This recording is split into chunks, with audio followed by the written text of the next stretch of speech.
Welcome to Pure Hustle Podcast. I'm Mike. And this is Orlando, and we're here on episode 387, a themed episode. And we got a jam-packed one.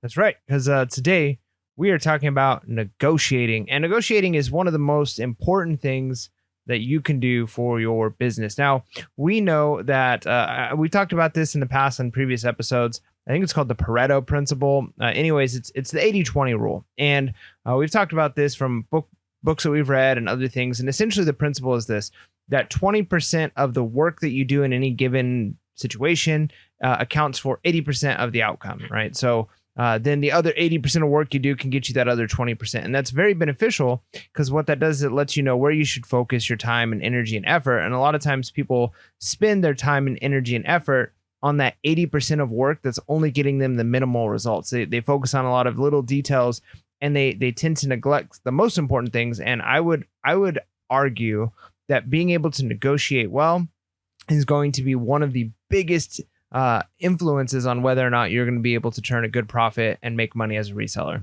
I completely agree. Everything, I think, depends on the profit. I mean, not the profit, but the price that you buy an item for. Right. So usually your money is made at the deal. It's not made when you sell it. It's not made when you ship it. It's not made when, it clears. It's made when you buy things. And there's a lot of reasons for this, because when you negotiate a price that works for you, right, you now have the ability to negotiate later on, unless in case you have a best offer.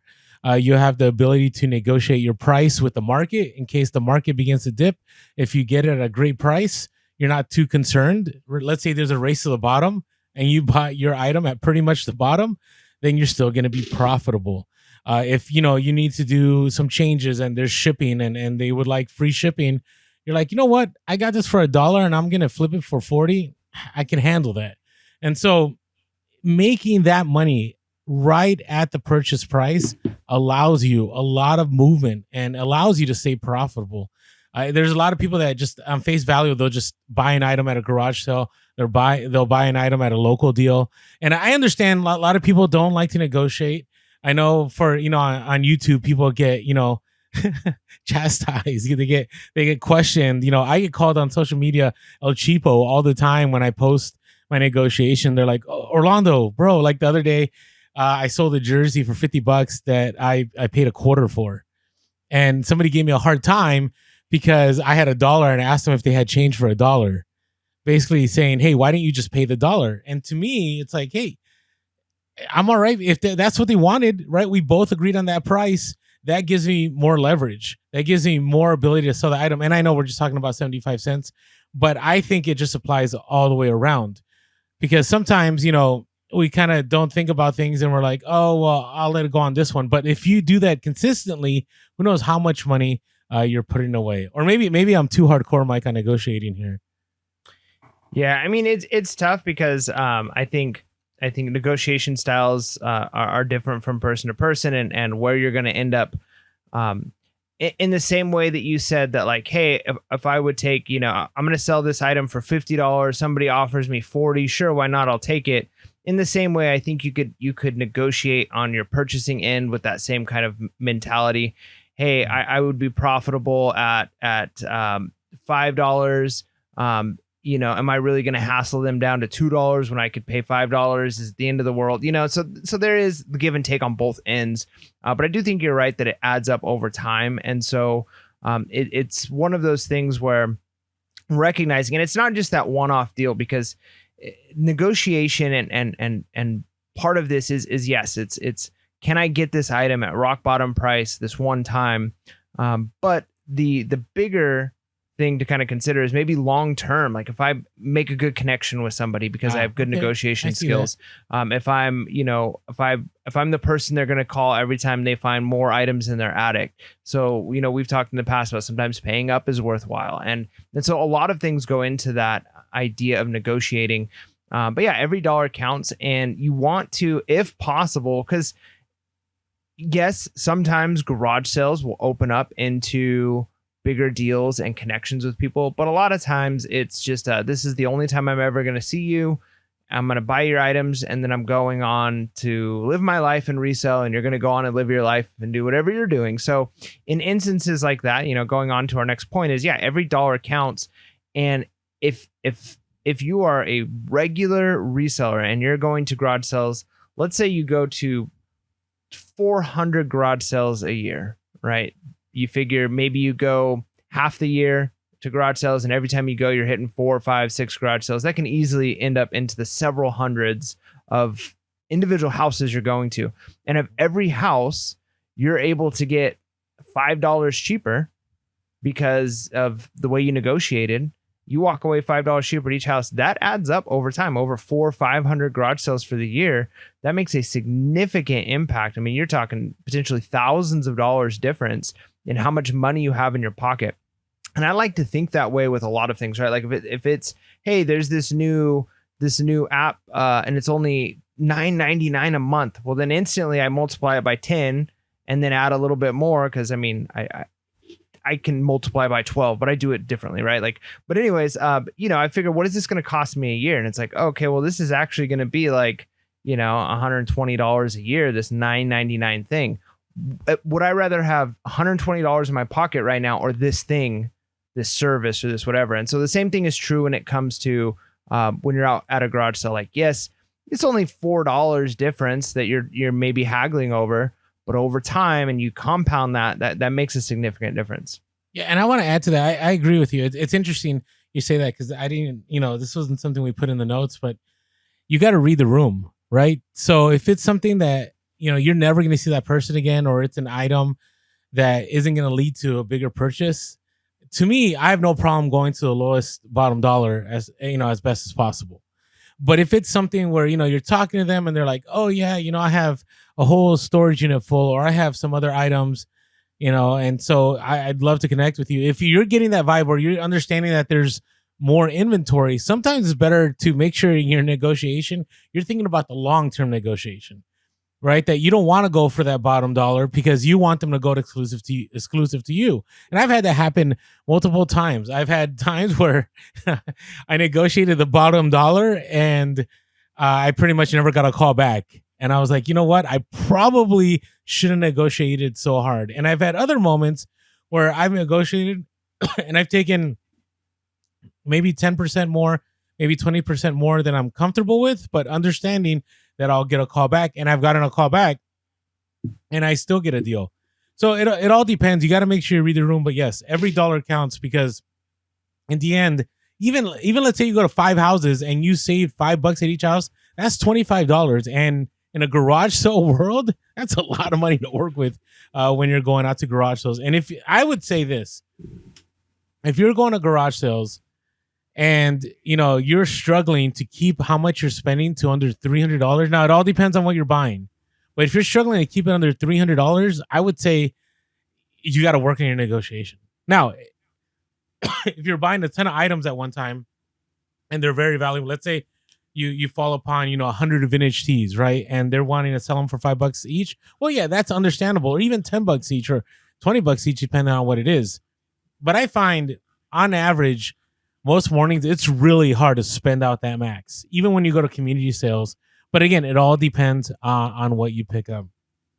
Now, it allows you to take greater risk, right? The fact that, you're able to negotiate in a way that you're not going to lose a lot of money. You're able to say, you know what? I paying $1 for this, I'm okay with that. Paying $2, I'm okay with that. Why? Because in the end, if I lose, I'm not losing that much. But if you're paying, the sticker price at every estate sale, at every garage sale, at every thrift store, all the time, consistently, you're going to have less capital to work with. But if, for example, my first encounter with duck decoys, I picked up 12 duck decoys for $12. I had never bought a duck decoy in my life. And $12, like that was great. The guy had asked for like 20, 30, and I'm like, I don't know, I don't really sell duck decoys. And he's like, you know what, I'll give them to you all for 12. I was like, fine, I'll do $12. And guess what? I made out, right?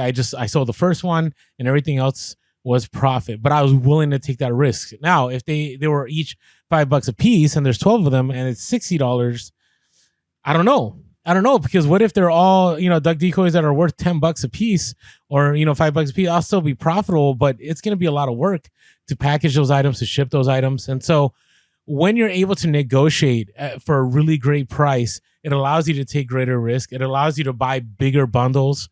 All the time, for example, I'll buy like huge bundles of vintage toys. And, if I get them for, let's say, less than $1 a piece, I don't mind dropping $300 because that is giving me 300 items. And, if they're all vintage and I know enough to spot them right away, I know that, yeah, I spent $300, but I'm going to make my money back, within the first 50 items. And it was totally worth it to me. So it allows you to take those bigger risks. If you're not negotiating, you're holding on to your money more, and you're unwilling to buy more items, or even, let's say, learn other niches, right? What allows you to learn other areas of reselling is when you're able to get it for cheap, realizing, hey, I'll still be profitable. I can learn a little bit and I can continue making that money. So definitely negotiate yourself to the best possible price so you can take more risks. That's good. And then we already kind of talked about the other idea of building relationships, when you're at a garage sale, a thrift store, a local deal. That negotiations, you got to kind of think long term. So that's our next point too. Is even just, especially I think of something like a local deal, right? If you're dealing with a local deal, you're talking to somebody back and forth on Facebook Marketplace. This might be somebody who has in a niche that you're interested in. They've got they collect those things, and so the way you negotiate, the way you talk to people, is going to make a big difference on whether or not you can build that relationship. And that's going to be our whole next section too. Is some of the best practices for negotiating, in order to ensure that not only do you get the deal that you're trying to get, but that you also do so with everybody leaving the negotiation feeling like they won. Everybody feeling like they're in a good place and not creating hard or bad feelings between people. But I think we have a winner to announce. Is that right? We do. So I actually got a random comment selector. I had to do it on my other MacBook. So I don't know how well this is going to come out, but I want next time we should just like do it before we record, since we were doing a recording anyways, and I'll just put the person's name up on the screen.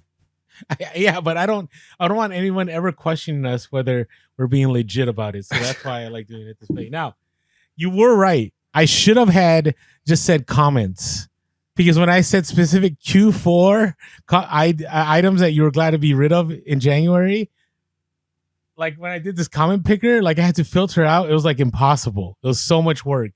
And so I just ended up, we're going to go through comments. Hopefully the first two that we select actually talk about that, and we can get our winner right away. Yeah, but how about we just do whatever comes up, right? Like, I mean, comments. No, we can't change the rules after the fact. Now for February, we have that rule that it's whatever comment. But January, like, people went out of their way, I want to reward that. So I know I'm a rule follower.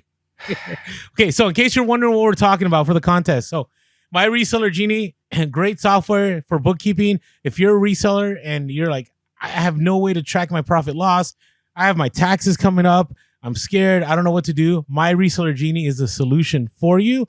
We have our own promo code, Pure Hustle, which will give you 15% off the first month. It is an amazing tool. It makes it simple. What I like is programs that run in the background without me having to stress about it. And it's funny because I was just talking to Faith and Paul from My Reseller Genie on DMs, and I think they were looking at my account or something, and I I haven't updated that thing in a long time, and they're like, well, why hasn't he updated it in a while? And it's because I don't stress about it. I know that I can go in and automatically I just touch a few buttons and everything will be in there. All the information's there and I'm good to go. And that's what you want. You don't want something that you're going to have to babysit all the time. Now, you can babysit if you love bookkeeping and you like looking at your numbers all the time, you can do that too. So check out My Reseller Genie, link below, our code PureSoul for 15% off the first zone. Now, the winner of January, whoever left a comment of an item they wanted to get rid of in Q4, will get a free month of My Reseller Genie. So when your name is announced, okay, what you need to do is email us, and then we'll send you the contact info for you to get set up with My Reseller Genie. Okay, are you ready, Mike? Can you see that? Kind of. No. Right there. We'll just. Right there. Okay. The production quality on this is top notch. I know. All right. So I'm just gonna click on start. If I can, there we go. Okay, ready? This is how you know Orlando is in charge of this. Yes, yes. Wait, why is this? Hold on, give me a second. I had this all ready to go. I set this all up, and now we're gonna lose. Hey, by the way, in the meantime, hit that thumbs up before this becomes a debacle. All right, your comment picker. Oh man, Mike. You know the fact is we edit and we want to keep this organic, but this might be an interesting. Oh, here you go. This is why I didn't click on get your comments. See, this is how real this is. All right, here we go. I got our comments, and now we're gonna hit start. So there it is. It's going. It's going. It's going. You see the flashing. Okay, let's see what this says. Here we go. We got a winner on the first try. So let me see if I can get the camera right there. Can you read that? No. All right, but I want to keep it real. So this is from Matterfrog Vintage VU4JX. They said the item I'm most excited to sell for my store this month was a vintage Curious George plush that I've had in my inventory for a year and a half. So congrats to you, Matterfrog Vintage -4U whatever VU4JX. Make sure to email us. Let us know that you're the winner, and then we'll send you the details on how to follow up and get that free month of My Reseller Genie. How painful was that, Mike? Yeah. Did you get secondhand embarrassment on there? Yeah, it's fine. It's fine. Next time, let's just run it before. We'll throw it up on the screen and announce it. People trust us, and if they don't need to play our games. All right. We'll see. All right, so My Reseller Genie, check it out. Okay.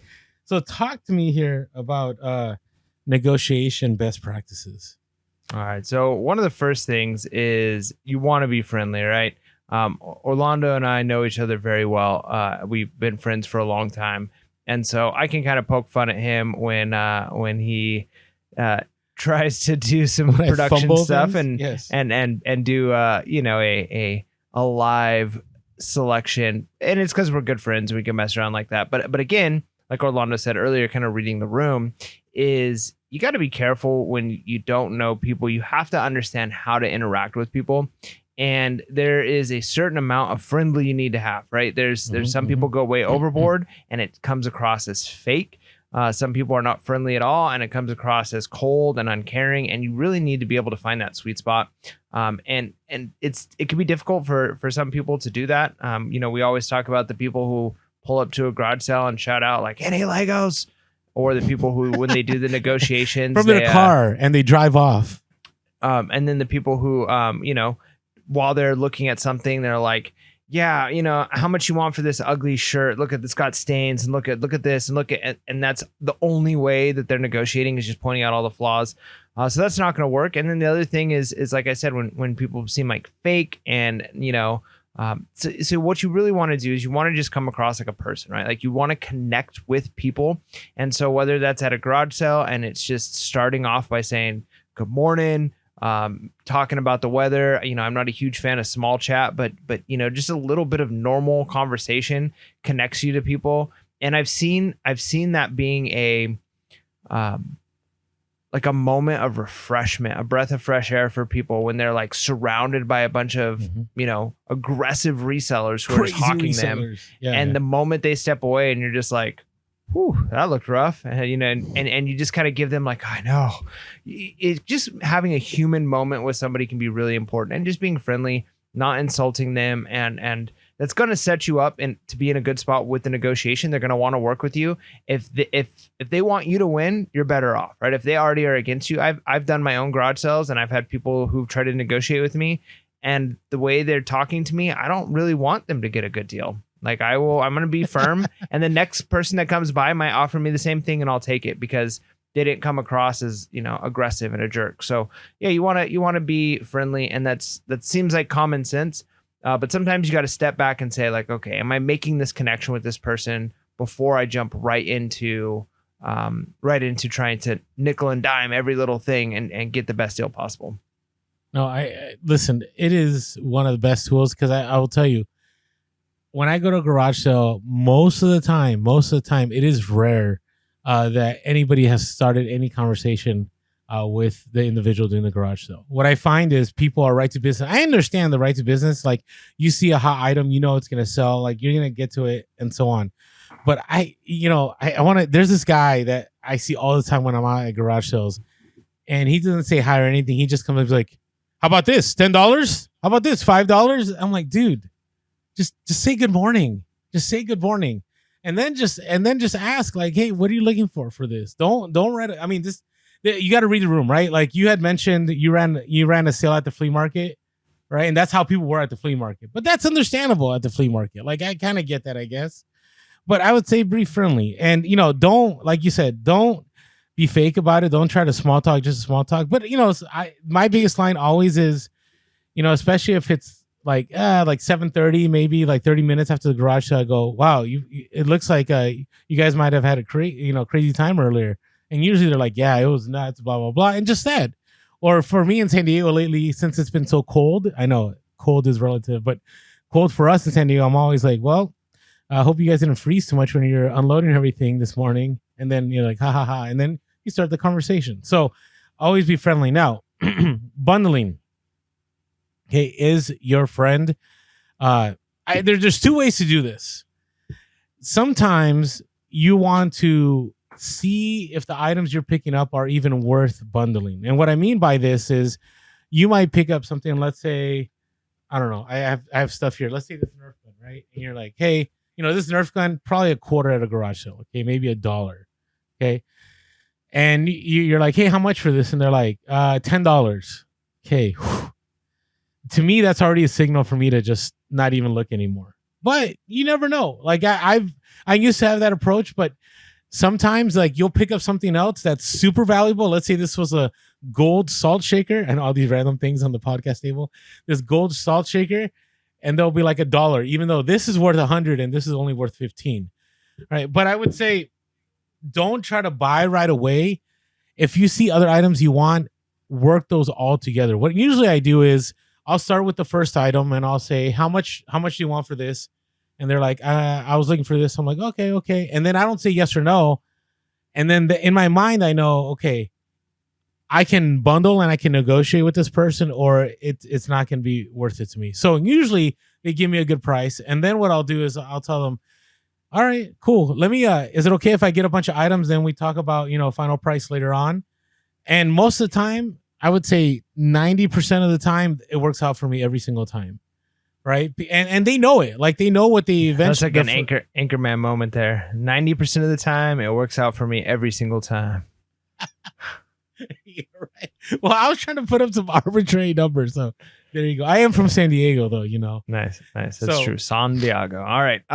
Yeah, it's good. Bundling is good. And then, like you said, just asking right off the bat, just what a price is, or just paying attention when you hear somebody, say that the random whatchamagadget that's worth like $1, and they're like, $8 for that, and they're not budging for anybody that's asking stuff. It's not even worth your time. So it's useful to do that, just to get a gauge of where they're at before you begin the bundling process and the shopping process. Now, the next one is the Ackerman Method, and we did the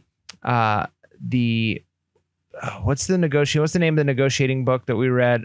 Never Split the Difference. Never Split. Yeah, so Never Split the Difference, and it was one of the most impactful books as far as ways to negotiate and deal with people that we've read.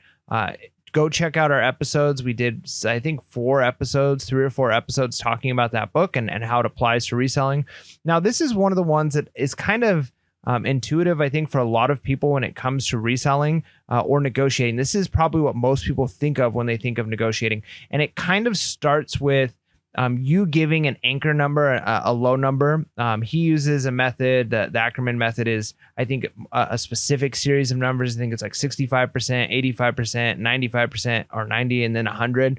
But I think those numbers maybe are a little arbitrary when it comes to the types of negotiating we're doing. If you're doing big negotiations like a salary negotiation, or you're doing something like that, you're talking like tens of thousands of dollars, then maybe it's worth really paying attention to those specific numbers. But otherwise, just think of simple, right? You want to, the most you'd be willing to pay for this is 10. You'd be maybe not even most, but you'd be happy to pay 10. If I paid $10 for this salt shaker, I'm going to be able to clean house. I'm going to be able to sell it for a profit. I'm going to be happy.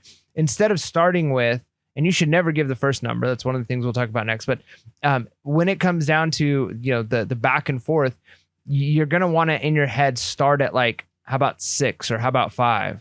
And if they say no, then you can move up to the 7, and then you move up to the 8, and then you move up, and then you finally land on 10, and they think that they've come somewhere, but you ultimately ended up where you wanted to be. You never start with that number you're looking for. If you're hoping that you can get it for 10, don't say 10, right? You got to start lower than that.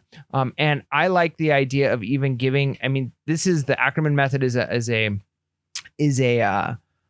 incremental increase. I prefer to kind of skip that whole process and just give the in-betweens and say, look, I was thinking somewhere between $6 and $10 for this. Because and that is if you're like kind of going back and forth for a while, they won't give you a number, because then they're going to happily take the 10 because they're like, oh, I'm not going to take 6.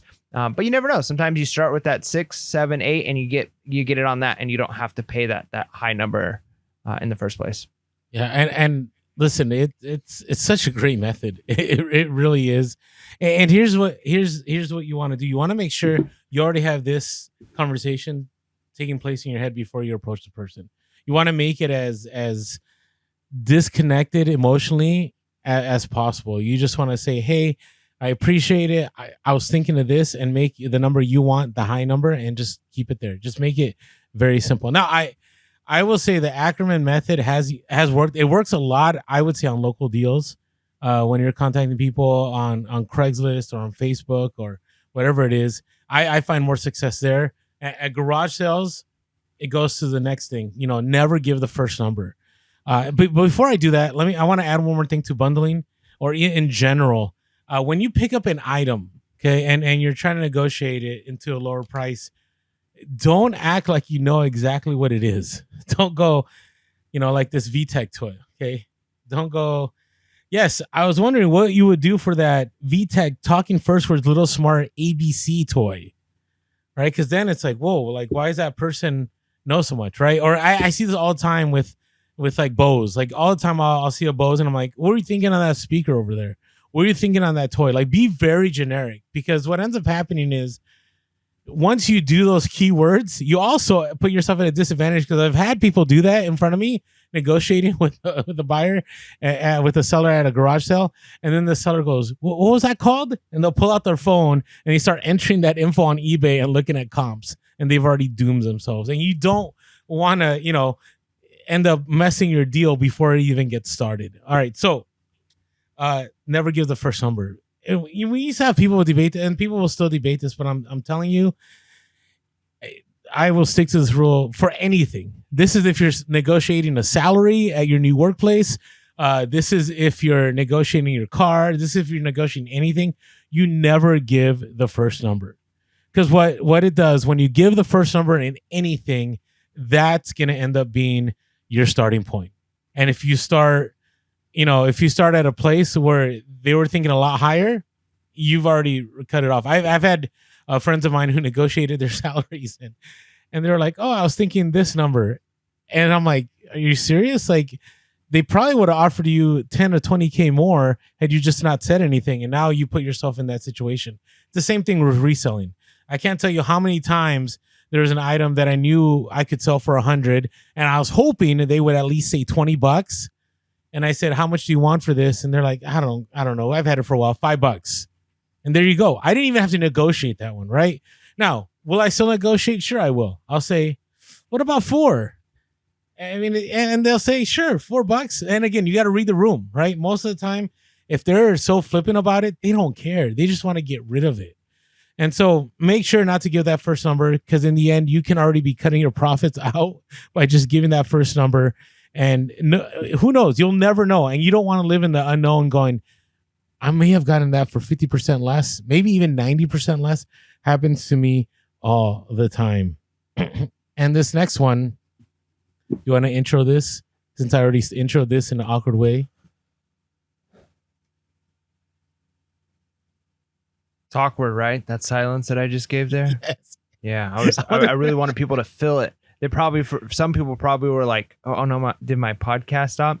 So we've done this on the podcast before where we've actually done, and we're not going to do it this time because We say I that every refuse, time. but I'm not doing it. So Okay. but yeah, so the not giving the first number leads into awkward silence is fine. I learned as a teacher, one of the things that I had to learn really early is I had to be okay with some silence, knowing too that sometimes students, they would get awkward and they would feel awkward in silence. But when I'd ask a question, if it was like 5 seconds of silence, which doesn't sound like a lot, but in a classroom when all of a sudden nobody's saying anything, it feels like a really long time. And then there's this feeling of like, oh, maybe I need to say something now. And like, now I need to break the silence. Maybe I need to give them the answer, or give them more prompts.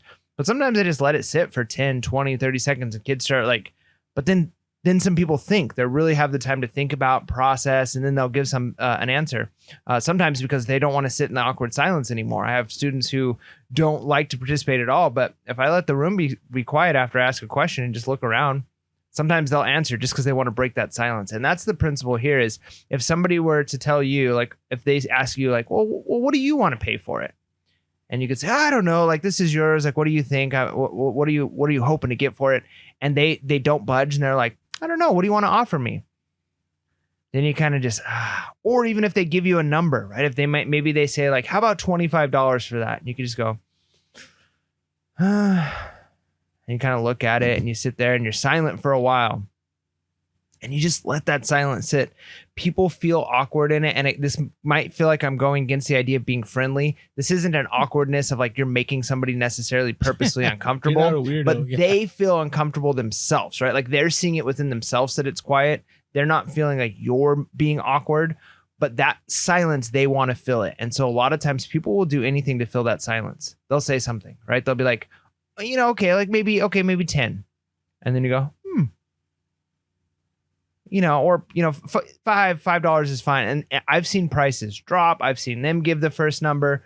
So don't be afraid to sit in some silence. There's only been a couple times where I've done the awkward silence thing, and then you get interrupted. Somebody else comes up to the buyer or the seller and starts, offering them something for something else, and then it kind of breaks that deal. That moment kind of gets ruined. But yeah, awkward silence can be a very powerful tool. Don't give the first number if you can help it. And one of the best ways to get them to give you a number is just be silent. And I want to add something to that. I can't tell you how many times I've had the awkward silence. And let's say, they wanted 20 for something, right? And I'm like, I don't know.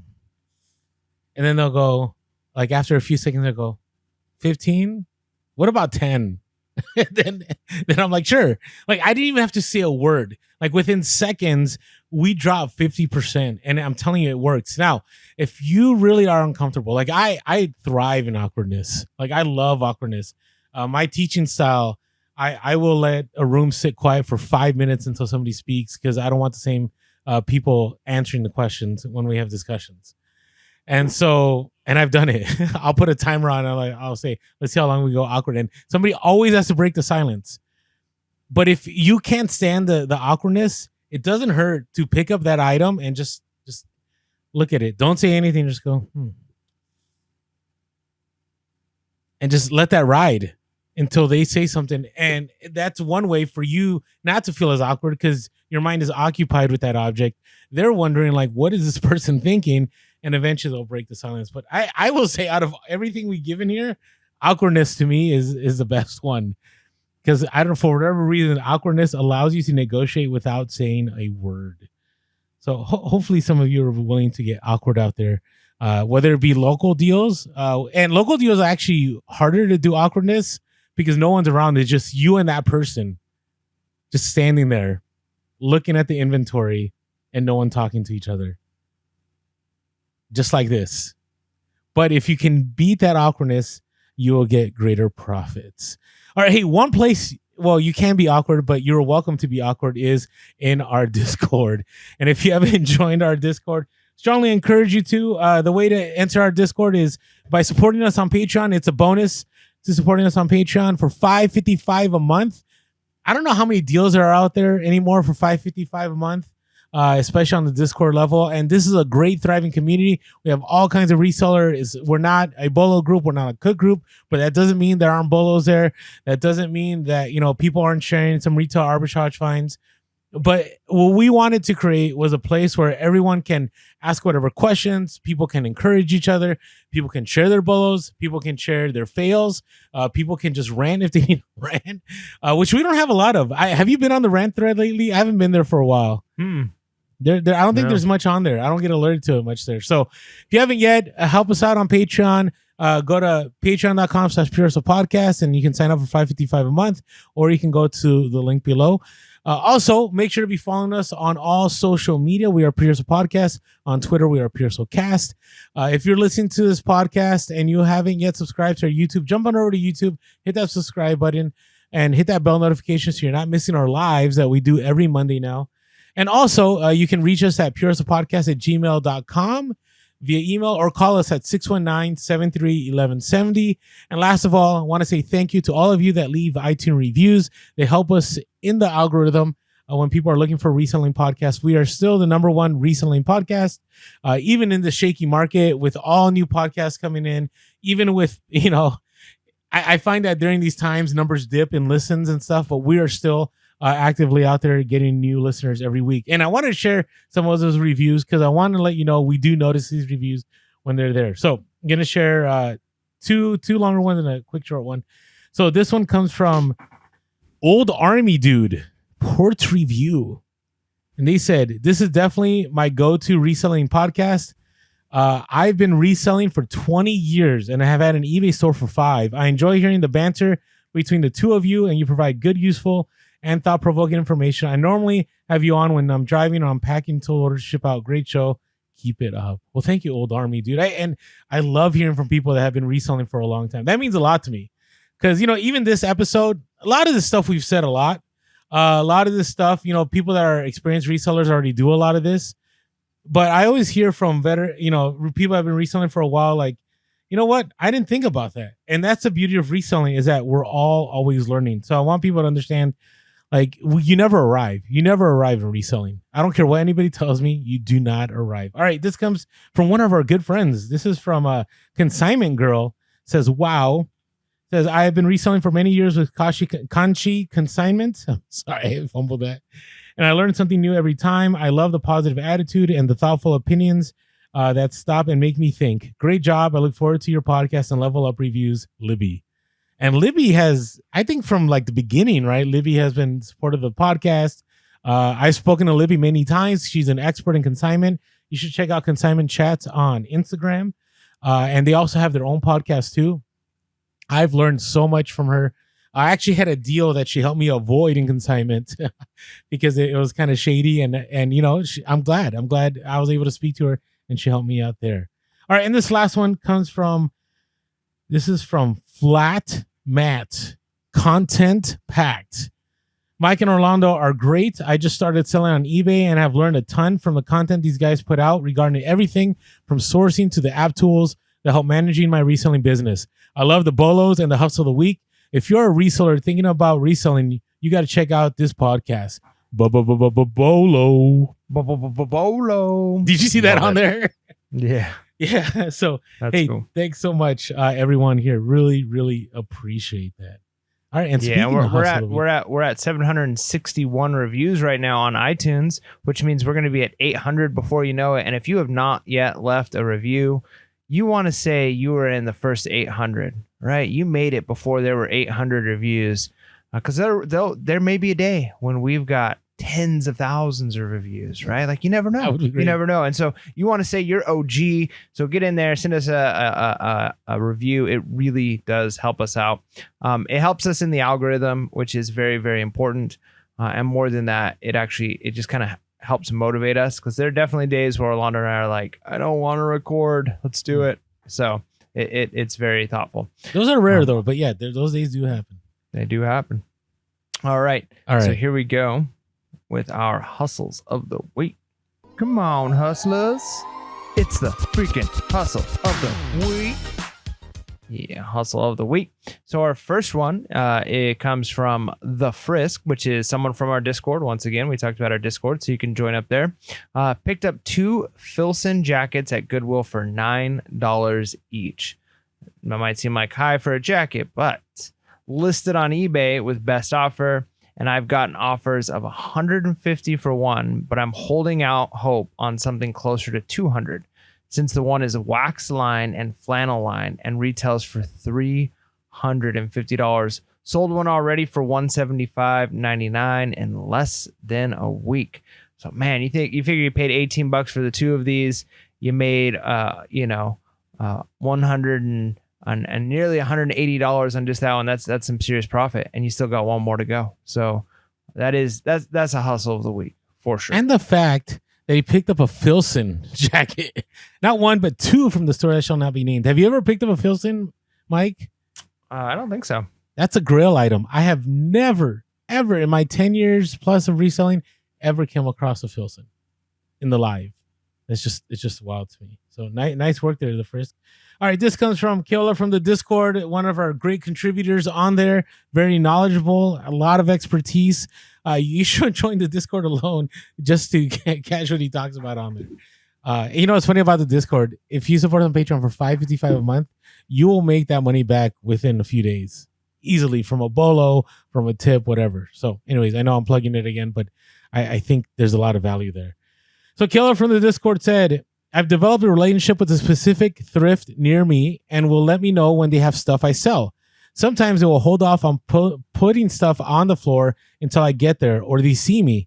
A few weeks ago, they pushed out a cart full of about 100 golf clubs, and I was able to pick through them first. This was one of the sets I pulled out of the cart. Paid $8, listed for $399. Took an offer and sold a set of 6 Callaway Ladies Flex Graphite Rogue clubs for $325 plus shipping. And there you go, right? You ended up developing a relationship with the thrift.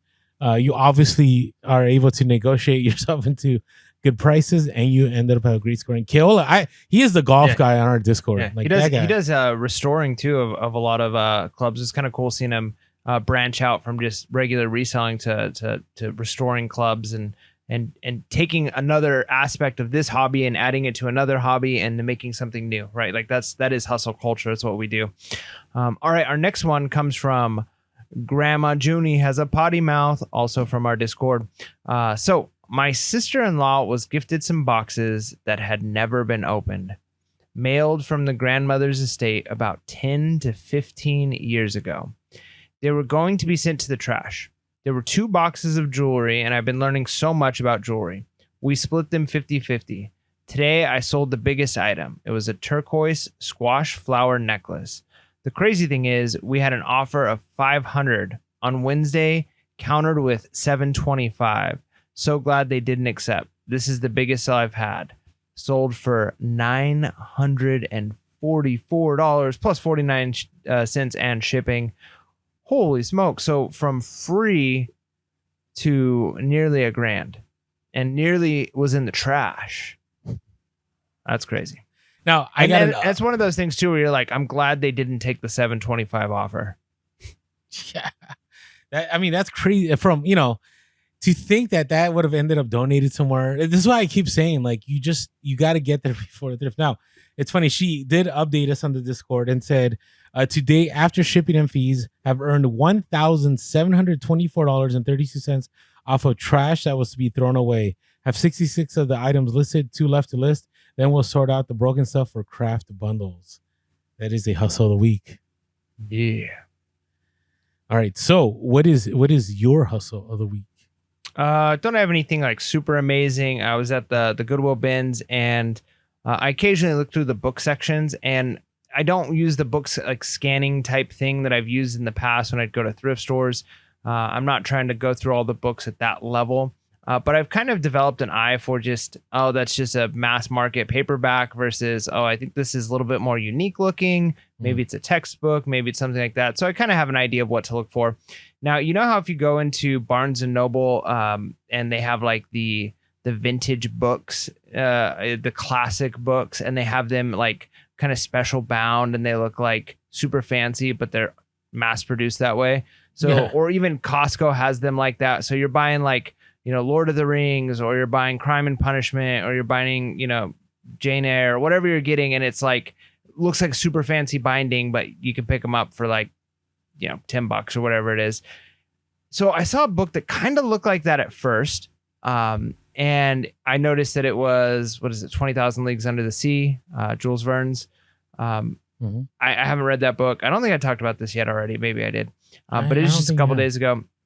And I see it and I look at it and I almost just tossed it in. This is just mass produced. But then as I'm like picking it up, I could kind of tell like this is more of like a cloth bound. It doesn't feel as fake.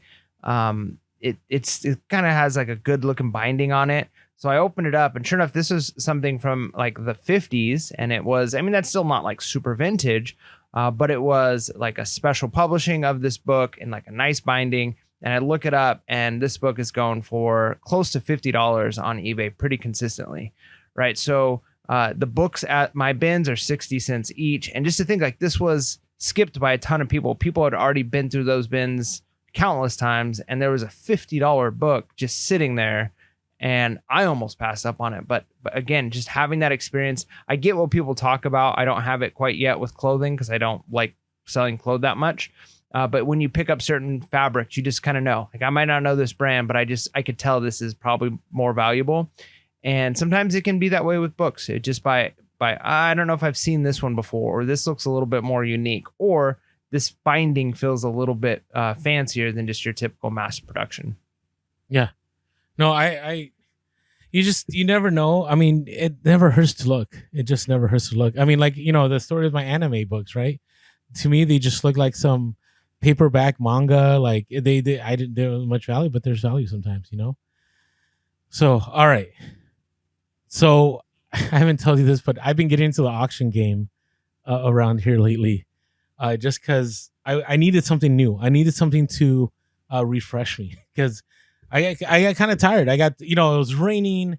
Every local deal I wanted to have, like, was tough because people didn't really want to, it was just weird. The rain caused people to stop wanting to sell stuff. Garage sales had died. And I kind of was like, maybe I need to go out and do some auctions. So I went to a few auctions. I did some live and I did some line.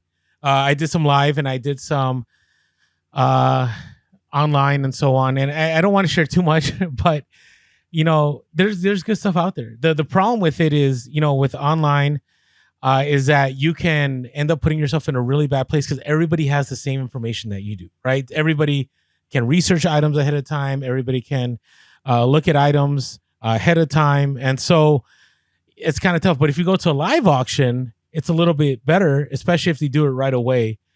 So I ended up scoring. It wasn't at a live auction. It was online. And the crazy thing is there was this crazy bidding battle that happened between me and another person. And I saw one item in there and I'm like, that item sells for 200. I know it sells for 200. If I can get this item for less than $50, like I'm in, I'm going to win. So it passes. And the problem with online items is that you can bid like a week or 2 weeks ahead, 3 weeks ahead, a month ahead. And that thing, by the time you end that item, like it's not even worth picking up anymore because the price is gone, through the atmosphere. So, or stratosphere or whatever you call it. So I'm visiting a college with my son and the auction's about to end and they ended up beating my max bid and it's over $50. So now I'm like, this person's not going to win. Click. I kept bidding. We went back and forth. And I got to tell you, there's a gambling aspect to auctions. There really is. It's kind of like you got to win at whatever cost, right? It's kind of, when you're gambling, and I'm not a gambler, but the times I have, I'm terrible at it because when I lose, I'm always like, you know what? I'm going to go double for nothing, or I'm going to get my money back. And you never do. You always lose. So I just kept bidding and it got up to 60 something dollars. And I was hoping that they would bid one more time. I was like, I don't want this. And they never bid again. And so I won. And I was like, great. I'm stuck with this now. So I bought it. I picked it up. Well, what I ended up picking up was the item that I wanted. And there was this vintage Shure microphone. Shure microphones are worth good money if they're working. I don't know if you know anything about Shure. I don't know anything about it. I just did some research. That was one of my bolos a while back. Yeah, it was like a gray hammer paint on it that was still on there. I couldn't test it. Well, I paid $66. I sold that one for $75 plus ship, untested right away. And the item that I knew was money was this vintage Sony CD Walkman from the 80s. And I listed it. And within hours, somebody kept offering me $120. And I was like, no, like this is worth more. And sure enough, somebody from Australia bought it for $191 plus ship. So I paid $66. And actually in total for everything at this auction, I paid $100. I paid $100. I sold the CD Walkman for close to $200. I sold the microphone for about $80. I also have a reel-to-reel, and I have a whole bunch of other media that I still need to sell. So there you go. Sometimes when you think you're gonna lose, you still win. That's right. That's where I landed. But you know, I don't know. I just can't wait to go to garage sales again. I feel like at garage sales, there's a certain piece about being out there, especially when you're there early and there's not that many people. Or when in an auction, just too much anxiety for me. It's like the bins. I'm not a fan of the anxiety. So, anyways, what do you have you done an auction before? I've actually done a couple. Haven't won anything on them, so and probably for the best. I want to do some live auctions. Online auctions, you're right. It's, you know, it can go either way.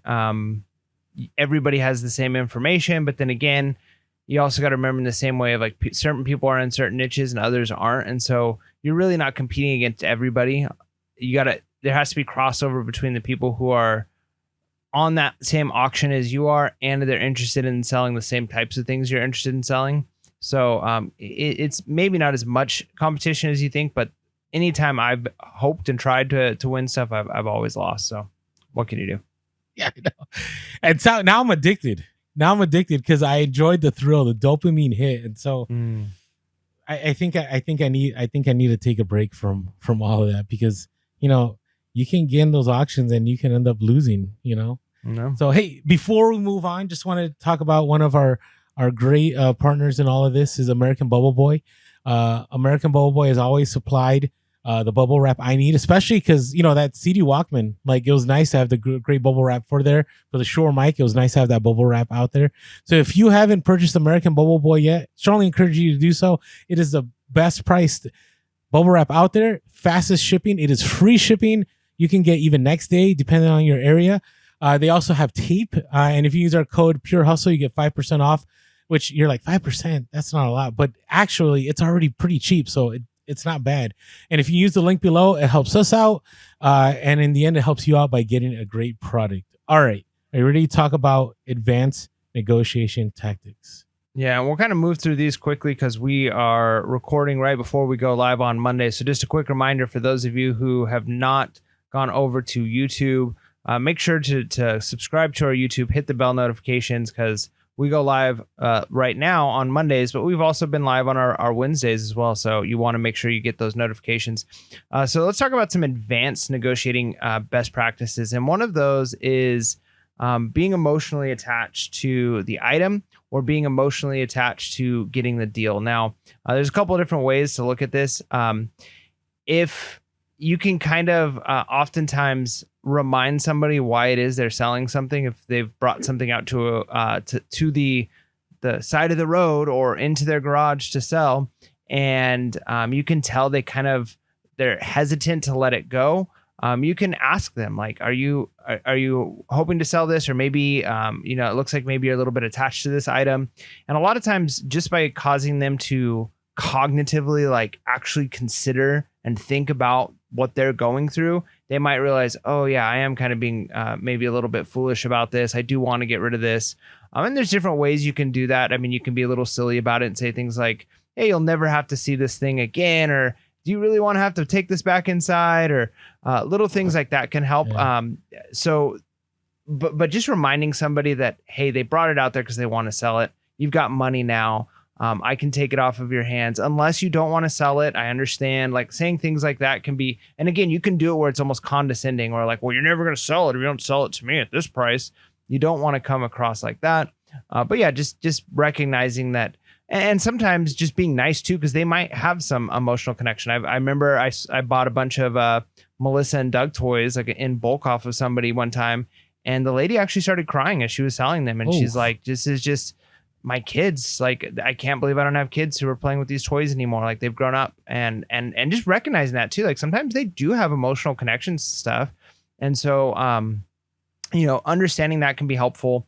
And one last thing I'll add on this, just like my little tip, I got this from a Jocko Willink podcast. I think it's great, is whoever is most invested, most emotionally tied to the deal is going to lose when it comes to negotiation. If you're like, I have to get this item, I have to get this item, I need to buy this item, they've got all the power over you, right? Like they can keep upping the price. And if you're like, I need to buy this item, you're going to end up getting stuck paying more. But if they're the ones that are like, I've got to get rid of this item, like I don't want to deal with this item, you're going to end up winning on that. And so sometimes just reminding them that they want to get rid of the item and that they're trying to make some money can help move you into that direction. And even seeming maybe a little disinterested in the sale. If you're like, oh, that maybe that's a little high for me, and then put it down and maybe turn your back on an item. A lot of times that's what it takes for them to go, oh wait, he did offer me 50 for it. Okay, I'll take the 50. So those are helpful tools.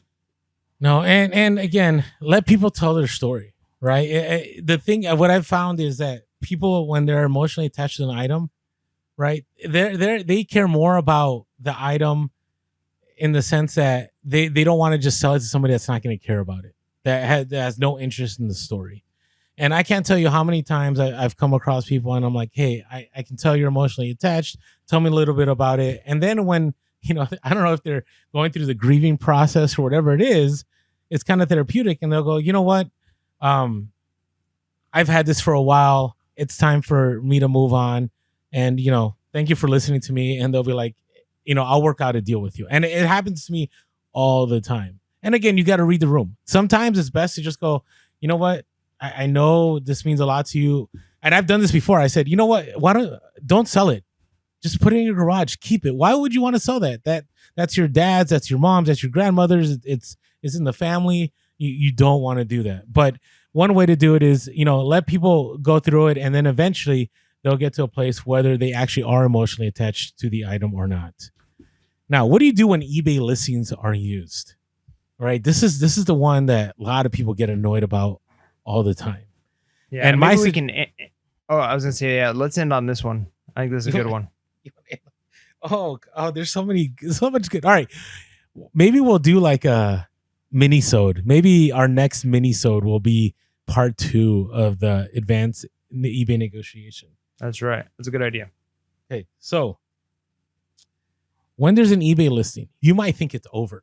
You might go like, oh, they have eBay listings. Here's the thing. Sometimes it doesn't hurt to ask and go like, hey, I saw, your eBay listing. What made you come across and decide to use that eBay listing? And they may say, oh, I just looked on eBay and that's what they were going for. So your follow-up question obviously would be, well, that's what they're going for. But did you know that sometimes items don't sell what they're going for? Hey, let's look on the phone together and see what they sold for. And sometimes you might be wrong, and sometimes they might be right. And what I've done is I've gone on the phone. I go, see, so these right here, these sold for so and so, but look at how much the shipping was. Like, so that meant there was a lot of work. And so you may be better off selling it for cheap here, but maybe you could make the same amount of money. And you could list it yourself. Do you want me to help you? I can help you. Like I've sold on eBay for a long time. Here's some things you need to think about when listing.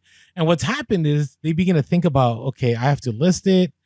I have to deal with messages. I have to pack it. I have to go to the post office. I have to deal with the return. And then they'll go, you know what? Let's just sell it. Let's just sell it. I don't want to go through that. Now, that doesn't always happen, right? These are advanced negotiation tactics. This is when you really see an item, you think it's valuable, you're reading the room, you're like, maybe they just put these eBay, things out here just to think that's actually what it was worth. Now, you do get it sometimes where they actually do want that. And when that happens, I go to bundle. I will throw it all in and she's like, she or he will say, well, didn't you see the eBay ad? I'm like, yeah, I saw the eBay ad, but look, I'm purchasing all these items here. And at the same time, there's a lot involved in selling it on eBay. And so I was wondering if you still would work on the price with me. And sometimes they'll do that. And so there's various ways to do that. I also, let people know that it takes a while for things to sell, right? So I'm like, hey, that's how much you're trying to sell it for. But I'll be real with you. I've been reselling for 10 years, and I have items in my store that have sat for 3 years, 5 years, 6 years that have not sold. And so here's an opportunity. I can buy it right now, but there's no guarantees you're going to be able to sell it. And then they begin thinking like, that's true. And I tell them that. I said, this is the price you have, but this is your expectation of you selling it right away, right? Are you willing to sell it at this price and just keep it at this price at every garage sale for the next 6 months? Or would you rather just sell it now knowing that you can move it? And that has helped me out sometimes. It's not a for sure way, but the big thing is to get people to understand the context of what it actually means when they put out an eBay listing on those items. That makes sense? Did I say too much here? No, I think that's all good. Yep. I think some people are like, I'm just gonna go to the next garage sale. But I'm telling you, I've gotten a lot of great deals, even with the eBay is Bay listing on there. All right, hey, so tune in to our Monday live episode. We're gonna talk about the last strategic advanced negotiation tactics in reselling, which will help you get bigger profits. And with that being said, make sure to be real, be relevant, and be reselling. Peace.